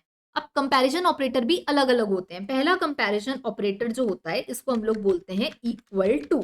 इसका सिंबल होता है 2 बार इक्वल टू, ठीक है। अब इसमें क्या होता है, तो इसको प्रैक्टिकल थोड़ा परफॉर्म करते हैं। जैसे मान लो एक x नाम का वेरिएबल है, इसके अंदर है वैल्यू 5, ठीक है। एक y नाम का वेरिएबल है, इसके अंदर भी हमने वैल्यू डाली है 5। अब मैं चेक करना चाहती हूँ कि x और y क्या बराबर हैं, तो print x equal equal y अगर मैं करूंगी तो हाँ 5 5 दोनों बराबर है, तो रिजल्ट आ गया ट्रू, राइट। लेकिन अगर मैं इसी में थोड़ा सा अगर चेंज कर दूं, अगर मैं ये कर दूं x की वैल्यू को 6 कर दूं और y की वैल्यू 5, तो क्या ये दोनों अब आपस में बराबर होंगे? अब रन करके देखते हैं, तो रिजल्ट आ गया फॉल्स। तो जब भी आप कंपैरिजन ऑपरेटर करेंगे, दो चीज को कंपेयर करेंगे, तो आपको जो वैल्यू मिलेगी वो बूलियन ही मिलेगी, या तो ट्रू मिलेगा या तो आपको फॉल्स मिलेगा। तो यहाँ पे हमने इक्वल टू ऑपरेटर को देखा। ठीक इसी तरीके से एक और ऑपरेटर होता है इसके अंदर, कंपैरिजन ऑपरेटर के अंदर, जिसको बोलते हैं नॉट इक्वल टू। अब नॉट इक्वल टू क्या होता है? अब हम लोग मैथ्स में लिखते हैं तो इक्वल टू को ऐसे लिखते हैं, नॉट इक्वल टू को ऐसे लिखते हैं, लेकिन ऐसा कोई सिंबल तो इसमें नहीं है ना हमारे पास कीबोर्ड में। तो नॉट इक्वल टू का क्या सिंबल होता है पाइथन में? इसका सिंबल होता है एक्सक्लेमेशन मार्क और इक्वल, ठीक है। अब इसको यहाँ पे हम लोग जाके रन करके देखें। अगर जैसे मान लो मैं यहाँ पे और कुछ एक एग्जाम्पल लेके दिखाती हूँ। जैसे मान लो नॉट इक्वल टू की बात करें, एक्स नाम का वेरिएबल है, इसके अंदर है वैल्यू 5, ठीक है। y नाम का वेरिएबल है, इसके अंदर वैल्यू है 3। अब मैं print x not equal to y अगर मैं करूं, तो जाहिर सी बात है 5 जो है वो 3 के बराबर तो नहीं है। 5 इज नॉट इक्वल टू 3। इसका मतलब अब रिजल्ट क्या आएगा यहाँ पे? So let's just right it here in a format of a code. तो रिजल्ट आ गया ट्रू, कि हाँ सही बात है 5 तो 3 के बराबर नहीं है। लेकिन यही चीज अगर मैं दोनों की वैल्यू को 5 5 कर दूं और बोलूं 5 5 के बराबर नहीं है, तो अब देखना रिजल्ट क्या आ जाएगा आपका। अब यहाँ पे इसको जैसे ही हम लोग रन करेंगे, रिजल्ट आ जाएगा फॉल्स, ठीक है। अब दो ऑपरेटर्स तो देख लिए हमने कंपैरिजन ऑपरेटर के अंदर। पहला देखा इक्वल टू, दूसरा देखा नॉट इक्वल टू। तीसरा एक और ऑपरेटर होता है जिसको हम लोग बोलते हैं ग्रेटर दैन, ठीक है। जिसको हम लोग दिखाते हैं ऐसे सिंबल से। मैथ्स में भी यही सिंबल से हम लोग दिखाते हैं ग्रेटर देन को। अब इसमें जैसे मान लो कोई एक वैल्यू ले लेती हूँ, x की वैल्यू ले लेती हूँ 5, y की वैल्यू ले लेते हैं 3 यहाँ पे। अब मैं प्रिंट करके देखूंगी कि या x 5 से बड़ा है क्या? ऑब्वियस सी बात है, यहाँ पे एरर आ गया क्योंकि प्रिंट की स्पेलिंग गलत है। तो ऑब्वियस सी बात है 5 जो है ग्रेटर देन y, 5 3 से बड़ा है क्या? तो यस 5 3 से बड़ा है, इसलिए वैल्यू आ गई ट्रू। अब यही वैल्यू अगर मैं को चेंज कर दूं, मैं लेट्स सपोज इसको 13 कर दूं अगर, तो ये वैल्यू आ गई आपकी फॉल्स, कि 5 3 से बड़ा नहीं है, वैल्यू इज फॉल्स।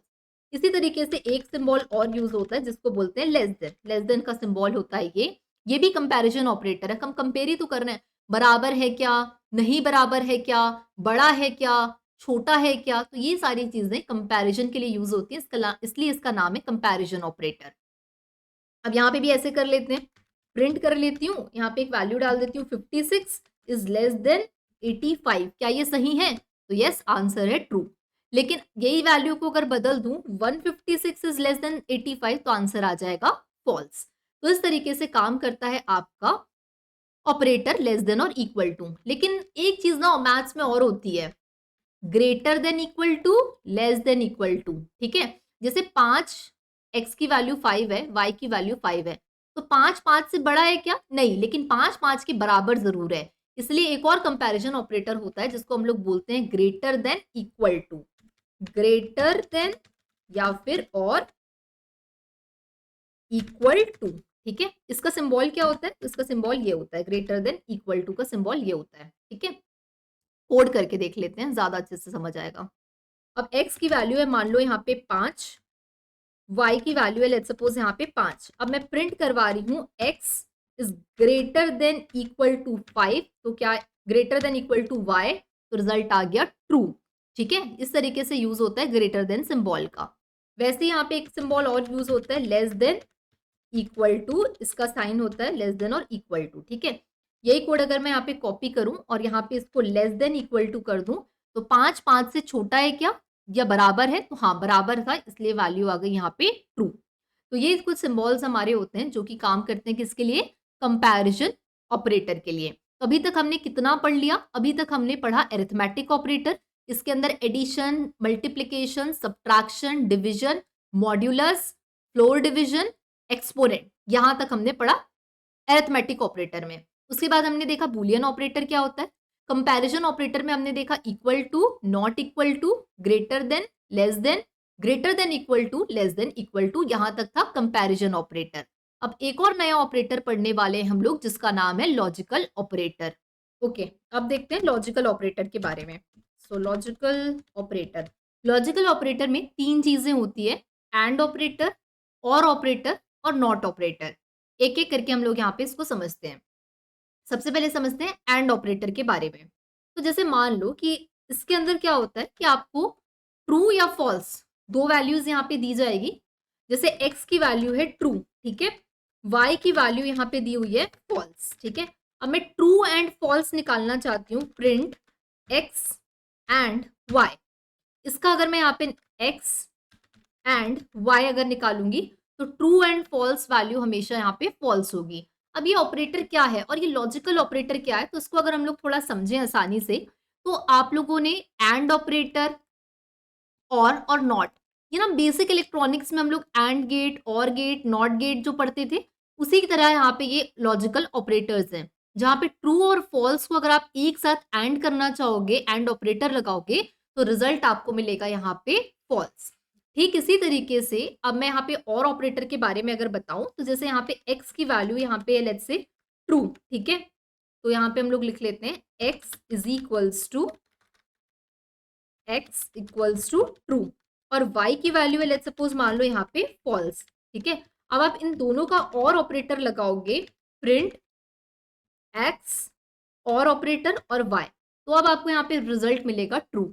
तो जब भी आप ट्रू और फॉल्स को एंड ऑपरेटर करोगे तो वैल्यू मिलेगी फॉल्स, ट्रू और फॉल्स, राइट, और चॉइस अगर यहाँ पे और ऑपरेटर लगा रहे तो यहाँ पे वैल्यू मिलेगी ट्रू।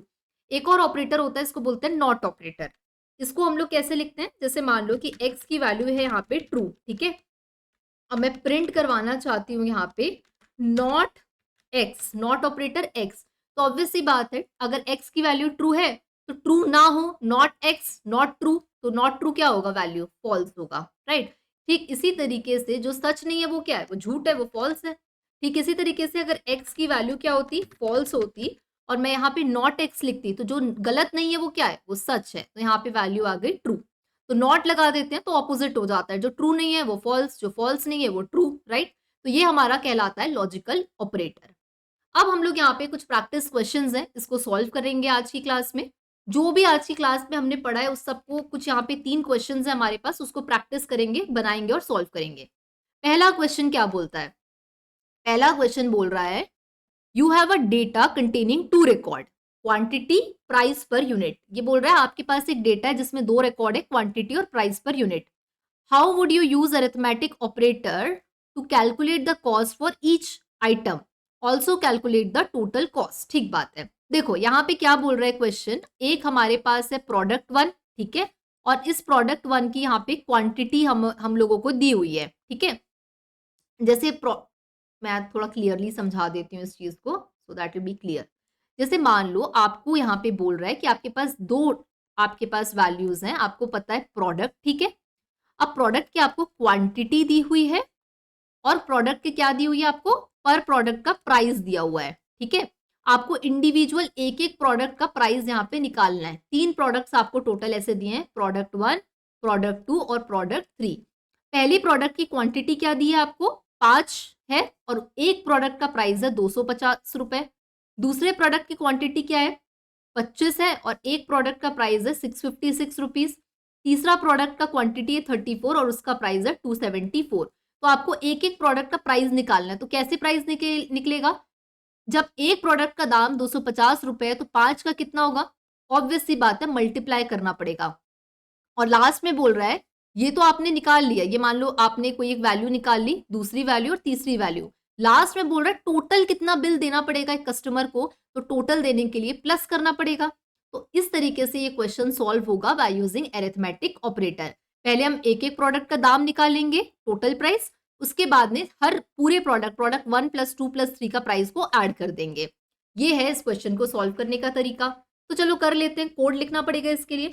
तो सबसे पहले है हमारे पास प्रोडक्ट 1, प्रोडक्ट 1 में क्या बोल रहा है, प्रोडक्ट 1 में एक प्रोडक्ट का प्राइस है 250 रुपए, तो 5 प्रोडक्ट का कितना होगा, 5 इंटू 250, राइट। ये था हमारा प्रोडक्ट 1। तो यहाँ पे हम लोग अरिथमेटिक ऑपरेटर मल्टीप्लीकेशन को अप्लाई कर रहे हैं। ठीक वैसे ही अब हमारे पास है प्रोडक्ट 2। प्रोडक्ट 2 कितने प्रोडक्ट्स हैं, एक प्रोडक्ट का प्राइस है यहाँ पे कितना, लेट्स सपोज 656 रुपए, तो 25 का कितना होगा, 25 इंटू 656, ये लगा रहे हैं हम लोग कौन सा ऑपरेटर, अरिथमेटिक ऑपरेटर का मल्टीप्लाई। प्रोडक्ट 3, इसमें एक प्रोडक्ट का प्राइस कितना है 274, टोटल कितना लिया है इसने 34 प्रोडक्ट्स लिए इसके, 34 इंटू 274। तो इस तरीके से हम लोगों का क्या हो गया यहाँ पे, अब एक एक प्रोडक्ट का प्राइस अगर मैं प्रिंट कराऊं तो प्रिंट प्रोडक्ट 1, एक एक प्रोडक्ट का प्राइस अगर मेरे को प्रिंट कराना है तो the price of product 1 is कितना है, कॉमा लगा के लिखेंगे इसको, तो 5 इंटू 250 कितना आ गया 1250, मतलब प्रोडक्ट 1 का वो कितना पैसा पे करेगा 1250। ठीक इसी तरीके से प्रोडक्ट 2 का अगर हमको यहाँ पे प्रिंट कराना है तो यहाँ पे जाके मैं लिख देती हूँ प्रोडक्ट 2, और इसी तरीके से प्रोडक्ट 3 के लिए हम लोग यहाँ लिख देंगे प्रिंट, और यहाँ पे आ जाएगा प्रोडक्ट 3। तो अब यहाँ पे देखेंगे प्रोडक्ट 1 का प्राइस कितना पे किया वो 1250, देन प्रोडक्ट 2 का 16,400, प्रोडक्ट 3 का 9,316। अब इन सब का टोटल ग्रैंड टोटल क्या होगा यहाँ पे, तो क्या करना पड़ेगा ग्रैंड टोटल के लिए, प्रिंट करना पड़ेगा। किस किस को प्रिंट करना पड़ेगा, प्रोडक्ट 1 जो हमारे वेरिएबल का नाम है product 1 plus product underscore 2 plus product underscore 3, ठीक है। इन तीनों वेरिएबल्स को प्लस करेंगे और इसके बाद यहाँ पे आप क्या लगा सकते हो, कॉमा लगा सकते हो, और एक लाइन और प्रिंट करवा लेते हैं, the total price customer need to pay is, और यहाँ पे इसको प्लस करवा दोगे। तो यहाँ पे क्या हुआ देखो, मैं इसको समझा देती हूँ एक बार आपको। लास्ट वाले में हमने टोटल प्राइस कितना कस्टमर पे करेगा, प्राइस की स्पेलिंग गलत है, प्रोस हो गया है वो, प्राइस कर लेते हैं अब, ठीक है। तो अब देखो यहाँ पे क्या हो रहा है, प्रोडक्ट 1 का टोटल निकाल दिया हमने 5 इंटू 250, प्रोडक्ट 2 का निकाल दिया 256 इंटू 656, प्रोडक्ट 3 का भी ऐसे निकाल दिया। अब टोटल प्राइस करना था तो इन तीनों को प्लस करना था, तो तीनों को प्लस कर दिया, product 1 plus product 2 plus product 3, और हम चाहते थे उसके पहले एक लाइन लिख के आ जाए, the total price customer need to pay is, तो ये लाइन आपकी प्रिंट हो गई। इसके बाद आपको क्या प्रिंट कराना था, टोटल कितना पैसा देगा कस्टमर, तो टोटल पैसा देगा 26,966 रुपीज, टोटल ये कस्टमर पे करेगा। ये था आपका क्वेश्चन और ये आपको सॉल्व करना था। एक बेसिक सा क्वेश्चन है क्योंकि अभी बेसिक की चीज पढ़ रहे हैं तो बेसिक से क्वेश्चन सॉल्व कर रहे हैं। तो ये था आज का प्रैक्टिस क्वेश्चन 1। अब देखते हैं क्वेश्चन नंबर 2 क्या बोलता है। क्वेश्चन नंबर 2 क्या बोल रहा है यहाँ पे, in a finance based organisation the task is to calculate the simple interest. बोल रहा है कि मान लो आप काम करते हो एक फाइनेंस बेस्ड ऑर्गेनाइजेशन में, जहां पे आपका काम है कि आपको सिंपल इंटरेस्ट जो है वो कैलकुलेट करना है।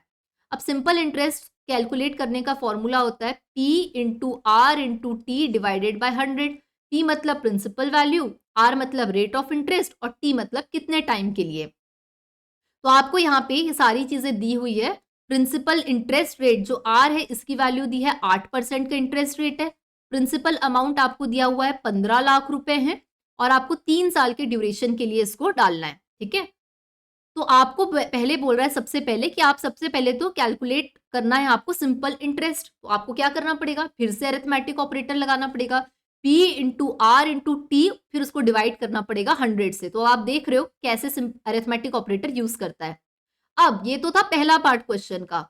दूसरा पार्ट ये भी बोल रहा है ऑल्सो जो थ्रेशोल्ड अमाउंट है आपके सिंपल इंटरेस्ट का वो 1,20,000 है।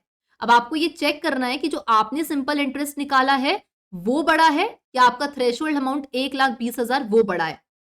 क्या करोगे ऐसे केस में, पहले केस में तो अरिथमेटिक ऑपरेटर लगा, अब दूसरे केस में क्या करना है, कंपेयर करना है कि आपने जो इंटरेस्ट निकाला है वो थ्रेशोल्ड अमाउंट से बड़ा है या छोटा है, कंपेयर कर रहे हैं। तो क्या लगाएंगे यहाँ पे, कंपैरिजन ऑपरेटर। चलो सॉल्व करते हैं इस क्वेश्चन को। अब यहाँ पे लेट्स सपोज मेरे पास क्या क्या दिया हुआ है वैल्यूज, तो मेरे पास प्रिंसिपल अमाउंट पी की वैल्यू कितनी दी हुई है यहाँ पे क्वेश्चन में 15 लाख, तो हम लोग यहाँ लिख देते हैं 15 लैक्स, 15 लैक्स ना, 1 2 3 यस 15 लैक्स। आर मतलब रेट ऑफ इंटरेस्ट कितना दिया है 8%, टाइम कितना दिया है 3 साल, तो यहाँ लिख लेते हैं 3। अब हमको निकालना क्या है यहाँ पे, और एक वैल्यू और दी हुई है जो हमारी है थ्रेशोल्ड वैल्यू। थ्रेशोल्ड वैल्यू कितनी है 1,20,000, ठीक है। ये सारी चीजें हमने लिख ली। अब कैलकुलेट क्या करना है हम लोगों को, प्रिंसिपल इंटरेस्ट। तो एसआई नाम से सिंपल इंटरेस्ट कैलकुलेट करना है, तो एसआई नाम से मैंने वेरिएबल बनाया। इसको बनाने के बाद मैं यहाँ पे लिखूंगी प्रिंट।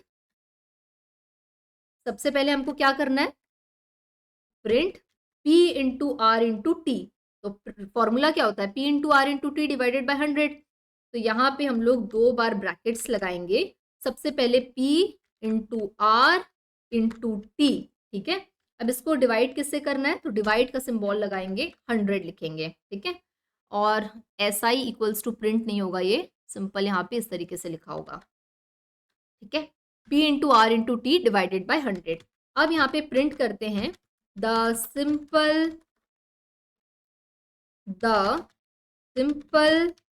इंटरेस्ट इज, और लगा कॉमा लगा के क्या लिख देते हैं एस आई, ठीक है। तो यहाँ पे जो एस आई की वैल्यू इसको ले लेगा।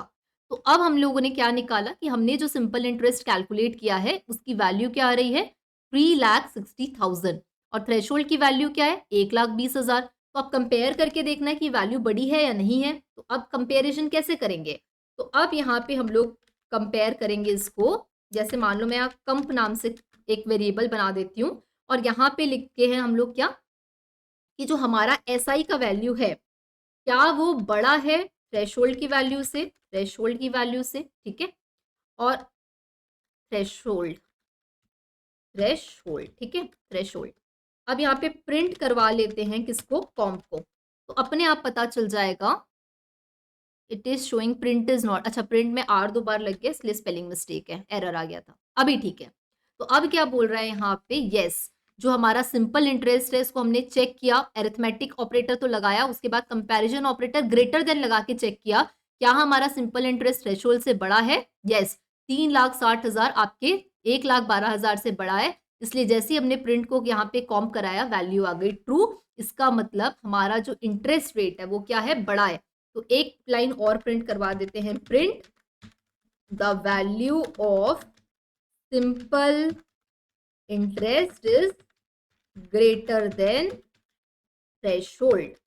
तो आपका यहाँ पे देखो, यहाँ पे हमारा जब भी हम लोग स्ट्रिंग को लिखते हैं प्रिंट कराते हैं तो इसके अंदर हमेशा हम लोगों को डबल इन्वर्टेड कॉमास लिखना होता है। तो ये वैल्यू थी, हमने सिंपल इंटरेस्ट कैलकुलेट किया बाय यूजिंग अरिथमेटिक ऑपरेटर। इसके बाद ग्रेटर देन कंपैरिजन ऑपरेटर को लगाया, और इस तरीके से आपका ये क्वेश्चन सॉल्व हो गया, राइट। अब एक क्वेश्चन है जो मैं आप लोगों को एक होमवर्क की तरह दे रही हूँ ताकि प्रैक्टिस में आई चीजें।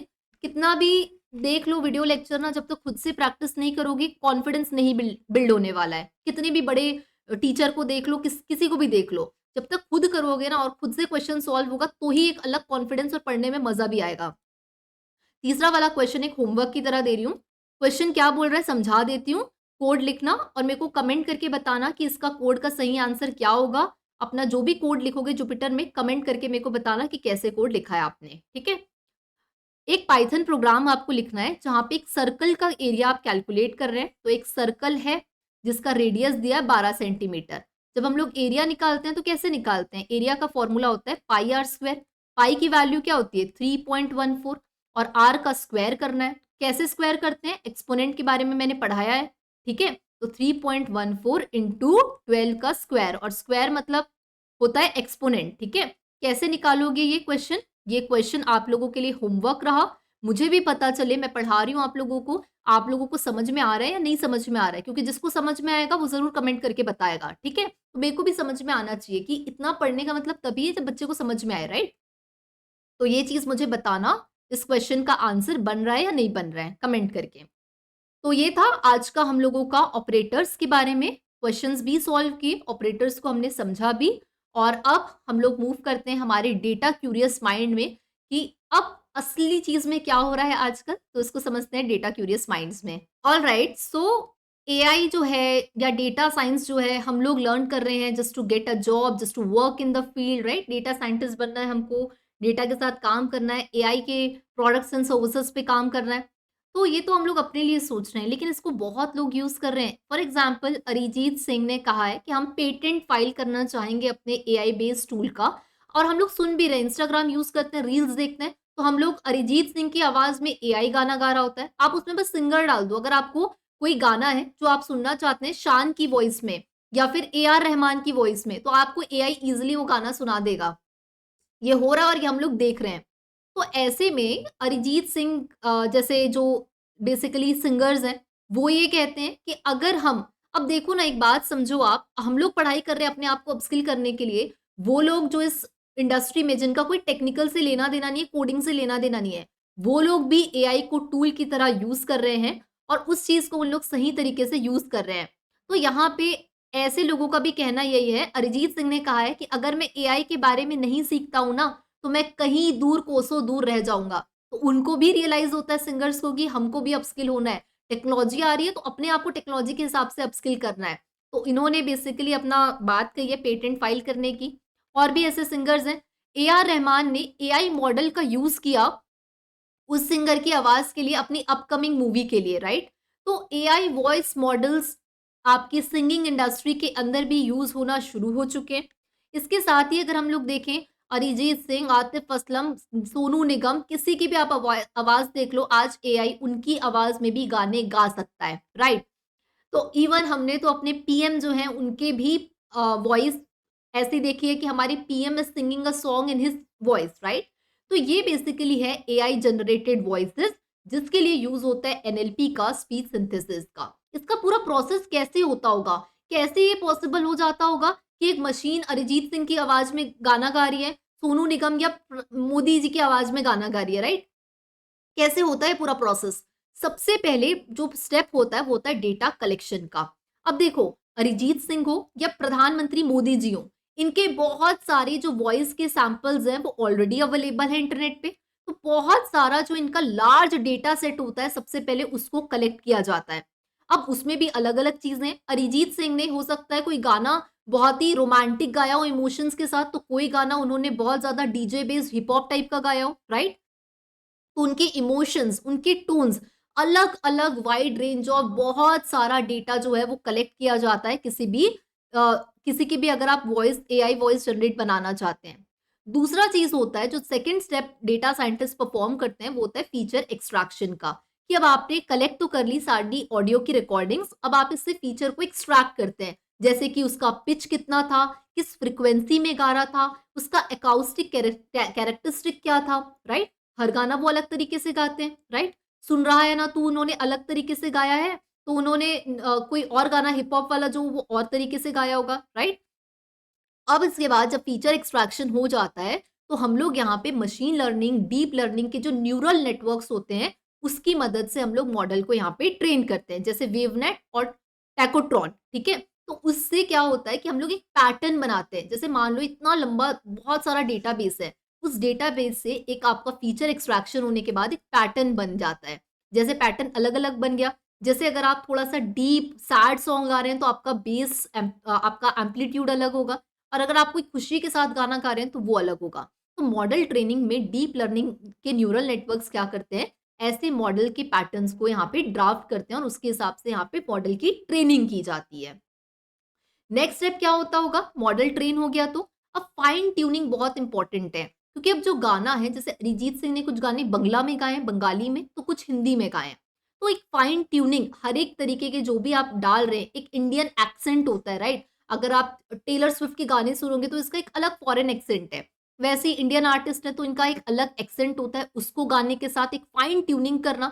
उसके बाद सबसे ज़्यादा ज़रूरी होता है आपका इवैल्यूएशन, कि आप जब मॉडल को ट्रेन कर लिए तो अब आपका मॉडल कितनी एक्यूरेसी के साथ, क्या वो अरिजीत सिंह की वॉइस से एकदम 100% मैच कर रहा है या नहीं कर रहा है, या 98% मैच कर रहा है। यहाँ पे आपका इवैल्यूएशन के लिए एमओएस, मीन ओपिनियन स्कोर जैसी जो टेक्नीक होती है, मैट्रिक्स होती है, इसको यूज़ किया जाता है। इसके बाद हम लोग क्या करते हैं, इसका डिप्लॉयमेंट करते हैं। जैसे ऑडियो बुक्स बहुत एक अच्छा एग्जाम्पल है। आजकल इतने सारे अमेज़न के ऑडियो बुक्स या अदर अदर ऑडियो बुक्स आ गए हैं, जहाँ पे हम लोगों को अब बुक्स पढ़नी भी नहीं है, हम लोग कान में लगा के सुन लेते हैं। अगर आपको कोई बुक अरिजीत सिंह की आवाज़ में सुननी है, तो आज एआई आपको अरिजीत सिंह की आवाज़ में भी बुक की एक स्टोरी पढ़ के भी यहाँ पे सुना देगा। तो ये होता है डिप्लॉयमेंट, जहाँ पे हम एक ऐसा एनवायरनमेंट क्रिएट करते हैं, जहाँ पे बाकी लोग भी इस चीज़ को यूज़ कर पाएँ। और कंटीन्यूअस इम्प्रूवमेंट, ये तो पार्ट ही है। एक मॉडल ऐसा नहीं होता कभी भी इंडस्ट्री के अंदर कि आपने बना के रख दिया एंड दैट्स इट। उसको हमेशा जैसे-जैसे नया डेटा आते जाएगा, डेटा अपडेट करवा-करवा के मॉडल को ट्रेन करवाया जाता है और ये कंटीन्यूअस इम्प्रूवमेंट चलता रहता है, ताकि इंसान की भाषा, ताकि मशीन जो है वो इंसान की भाषा को सही तरीके से मिमिक्री कर पाए। और ये आज हम लोग देख ही रहे हैं इंडियन सिंगर्स की वॉइस में। सोचो आप ये बात कि इंडियन सिंगर्स जो हैं, वो एआई पेटेंट फाइल कर रहे हैं। उनको क्या ज़रूरत है, right? Already they are earning so much, but वो कहते हैं ना कि अगर मैं इस चीज़ को, जैसे अरिजीत सिंह सेड, अगर मैं एआई नहीं सीखा ना तो मैं पीछे छूट जाऊँगा। तो जब वो इंसान जो सिंगर है, जिसका कोई कोडिंग से लेना-देना नहीं है, वो अपने आप को एआई में अपडेट कर रहा है, तो हम तो वो इंसान है जिसको इंडस्ट्री के अंदर जाना और ऐसे एआई प्रोडक्ट्स बनाने, तो हमारे लिए तो बहुत ज़रूरी है। तो ये बहुत सारी बात हो गई एआई की, लेकिन मेरे को ऐसा लगता है, अगर मैं किसी को बोलूँ पढ़ाई कर लो और उसके दिमाग में इतने सारे क्वेश्चंस, उसको समझ ही नहीं आ रहा है पढ़ना है कैसे है, तो कैसे पढ़ पाएगा? तो जितना ज़रूरी एआई है ना, उतना ही ज़रूरी हम इंसानों के लिए इमोशनल इंटेलिजेंस भी है।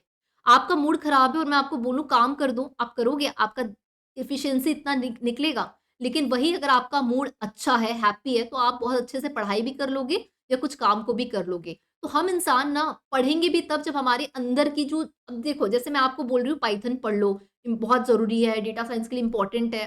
लेकिन जब तक आपके अंदर से नहीं आएगा ना कि मेरे को ये पढ़ना है, आप नहीं पढ़ोगे। तो हमारा इमोशंस पहले जागता है, तब जाके हम उस काम को करने की शुरुआत करते हैं। लेकिन जब तक दिमाग में क्वेश्चंस हैं, वो चीज़ आपके क्वेश्चंस क्लियर होने चाहिए। दिमाग ठंडा होना चाहिए, तब जाके चीज़ों को लर्न कर पाओगे, समझ पाओगे। क्योंकि हमारे अंदर इमोशंस है, मशीन के अंदर कोई इमोशन नहीं होता। अगर मेरे को मॉडल को ट्रेन करना है ना, तो मैं उसको ये नहीं पूछूँगी तेरा मूड अच्छा है कि नहीं है। आप उसको ट्रेन करोगे and it works, that is the artificial intelligence. लेकिन हम इंसान हैं, हमारा मूड अच्छा नहीं है ना, तो मेरे को कितनी भी बात सिखा दो, समझा दो, मेरे अंदर वो इतना अच्छे से नहीं जाएगा, जब तक मेरा दिमाग शांत नहीं है। तो जो भी मन में क्वेश्चंस हैं, वो शांत होने चाहिए। इसलिए मैंने ये डिसाइड किया है, जो आप लोग यूट्यूब में क्वेश्चंस भेजते रहते हो, आप लोगों के क्वेश्चंस को, कुछ ऐसे क्वेश्चंस जो आप लोगों को परेशान करते हैं पढ़ने के लिए, वो क्वेश्चंस भी मैं लूँगी। हर क्लास में, हर लेक्चर में एक क्वेश्चन मैं लूँगी। किसी का नाम मैं डिस्प्ले नहीं करूँगी, क्योंकि एक हेजिटेशन होता है अगर नाम आता है तो। आपके सिर्फ क्वेश्चंस आएँगे, तो जो भी मन में सवाल है मेरे को कमेंट करके बता देना। जैसे यहाँ पे एक क्वेश्चन मेरे पास आया है, मैंने बीएससी सेकंड ईयर अभी फिलहाल पास आउट किया हूँ, बट मुझे इंग्लिश नहीं आती। तो क्या मैं पाइथन सीख सकता हूँ या मुझे टाइम पास नहीं करना चाहिए? तो देखो, ये जो इंग्लिश है ना, ये जो भी इंसान है इनके लिए ना एक डर की तरह है कि मेरे को इंग्लिश नहीं आती तो मैं क्या करूँ, राइट? और जब तक ये डर, ये इमोशंस आपके अंदर से नहीं हटेगा, आप कोई चीज़ नहीं सीख सकते। तो मैं यही बोलना चाहूँगी, और ये इंग्लिश की समस्या ना सिर्फ़ आपकी अकेले की नहीं है। ये इंग्लिश की समस्या, हम ऐसे देश में रहते हैं जहाँ पे हम लोग हिंदी बोलते हैं, हमको वही समझ में अच्छे से आती है। ये इंग्लिश की समस्या बहुत सारे ऐसे लोगों की है जो टियर 2, 3 सिटीज़ से आते हैं। तो इसके लिए मैं आपको यही कहना चाहूँगी, जिसका भी ये क्वेश्चन था, कि इंग्लिश नहीं आती, इसका मतलब इंग्लिश क्या है? आपकी कम्युनिकेशन की लैंग्वेज है। तो मैं पाइथन सीख सकता हूँ कि नहीं? आप पाइथन बिल्कुल सीख सकते हो, ठीक है? इसके लिए ऐसा नहीं है कि आपको एकदम बहुत ज़्यादा फर्राटेदार इंग्लिश आती हो तो ही आप पाइथन सीख सकते हैं, नो। आपको इंग्लिश समझ में आती है ना, तो भी आप पाइथन यहाँ पे सीख सकते हो। लेकिन जब आप इंटरव्यू की तैयारी करोगे, जब आप इंटरव्यू में जाओगे, तो कुछ चीज़ें ऐसी हैं, कुछ क्वेश्चन्स ऐसे हैं जो आपको पहले से पता है। जैसे मान लो, टेल मी अबाउट योरसेल्फ, पहला क्वेश्चन आपसे रिक्रूटर पूछेगा, ये आपको पता ही है। आपने जो प्रोजेक्ट्स लिखे हैं अपने रिज्यूमे में, क्या प्रोजेक्ट बनाया हो, ये भी क्वेश्चन पूछेगा, ये भी आप आज पहले दिन डे 0 से जानते हो। तो ऐसी चीज़ जो आपको पहले से पता है, इंटरव्यूअर मेरे से पूछने वाला है, एटलीस्ट उसको आप इंग्लिश में तैयार करके जाओ। लेकिन कहीं आप फँस जाते हो इंटरव्यू में, लगता है आपको कि मेरे को इसका जवाब तो आता है, लेकिन मेरे को इंग्लिश के कारण मैं इसको बोल नहीं पा रहा हूँ। तो कई बार आपके साथ ऐसा भी होता है, कई स्टार्टअप कंपनीज़ में रिक्रूटर सपोर्टिव भी होते हैं, जहाँ पे आपको वो मौका देते हैं कि आप हिंदी में भी समझा सकते हो। लेकिन अगर मान लो आपका कोई ऐसा रिक्रूटर मिल गया जो साउथ साइड से, जिसको हिंदी समझ ही नहीं आती, तो फिर, या फिर यूएसए से कोई आपको मिल गया रिक्रूटर, उसको हिंदी आती ही नहीं, तो उस केस में आपको इंग्लिश के साथ डील करना पड़ेगा। लेकिन इंडिया है तो लोग समझदार भी हैं और साथ में हेल्पफुल भी हैं। तो इंग्लिश नहीं आती इस डर से ऐसा मत सोचिए कि मैं पाइथन नहीं सीख सकता हूँ। ये आसान प्रोग्रामिंग लैंग्वेज है। इंग्लिश आपकी कम्युनिकेशन की लैंग्वेज है, लेकिन पाइथन आपकी प्रोग्रामिंग की लैंग्वेज है, ठीक है? तो अगर आपको इंग्लिश नहीं बहुत ज़्यादा हाई-फाई आती, डरने की ज़रूरत नहीं है, आप आराम से पाइथन सीख सकते हैं। तो इंग्लिश को लेके प्लीज़ डरिए मत, आप ईज़िली सीख सकते हैं। और भी अगर ऐसे कुछ भी क्वेश्चन्स आपके पास आते हैं, तो आप हमारे साथ कनेक्ट कर सकते हैं। यूट्यूब पे आके आप कमेंट करके बता सकते हो या फिर इंस्टाग्राम के थ्रू द आई स्केल के ऑफ़िशियल पेज के साथ भी कनेक्ट कर सकते हैं या आप मेरे साथ और निशांत भैया के साथ कनेक्ट कर सकते हैं। हम दोनों भाई-बहन के साथ अगर आप कनेक्ट करना चाहते हैं, तो the I scale dot founders नाम से आपको इंस्टाग्राम हैंडल मिल जाएगा। आप वहाँ पे भी हमें अपने क्वेश्चन्स कमेंट्स करके बता सकते हैं। तो आज की क्लास में जो मैंने पढ़ाया है उसे ज़रूर प्रैक्टिस करिएगा। नोट्स आप लोगों के लिए अवेलेबल है, नोट्स डाउनलोड कर लीजिएगा और अगर फिर भी कोई प्रॉब्लम आती है नोट्स वेबसाइट से, द आई स्किल की वेबसाइट से लेने में, तो यहाँ पे कॉन्टैक्ट नंबर दिया हुआ है 7880113112। डिस्क्रिप्शन बॉक्स में भी कॉन्टैक्ट नंबर, व्हाट्सएप नंबर दिया है, आप हमें रीच आउट कर सकते हैं। So that's all from my side, looking forward to meet you in the next lecture.